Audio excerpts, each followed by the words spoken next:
कार्यकर्त्याला घ्यायला लावायचं, मला वाटतं एवढी लाचारी कोणावर येऊ नये.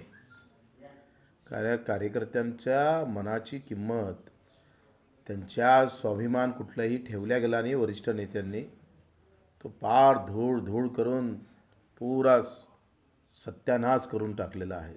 आमचं तर पांटप्रिय आमची स्वतःची, आम्ही कुठेही जाणार, कुठेही लावणार.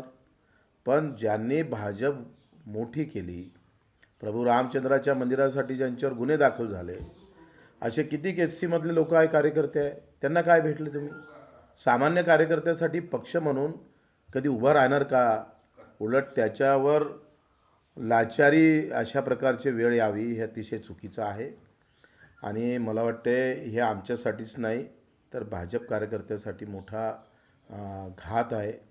त्यांच्यासाठी त्यांचा स्वाभिमान सगळा दुखावलेला गेलेला आहे. अजूनही भाजपच्या कार्यकर्त्याचे फोन येत आहे, रोजच्या चांगला निर्णय घ्या, आम्ही सोबत राहू.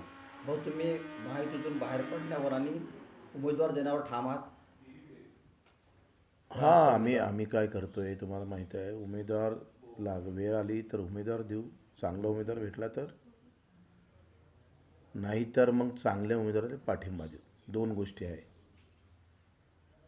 इथं संविधानही वाचवायचं आहे, कारण कोर्टात केस चालू असताना उमेदवारी जाहीर होणं, आणि दुसऱ्या इकडे छत्रपतीचा स्वाभिमान आम्हाला जिवंत ठेवायचा आहे. अमरावतीकर याचं निश्चितच भान ठेवणार. आणि आम्ही सगळ्या लोकांना सांगतो आहे का, आता अडसूळ साहेब उमेदवारी भरणार होते, त्यांना आम्ही सगळ्यांना सांगतो आहे का, आता कोण निवडून येणार याच्यापेक्षा कोणाला पाळायचं हे एकदा निश्चित झालं पाहिजे. त्यासाठी आम्ही कामाला लागलो आहे. चांगला उमेदवार भेटला, निवडून येत असेल तर उभं करू, नाही भेटला तर सक्षम उमेदवाराला पाठिंबा देऊ.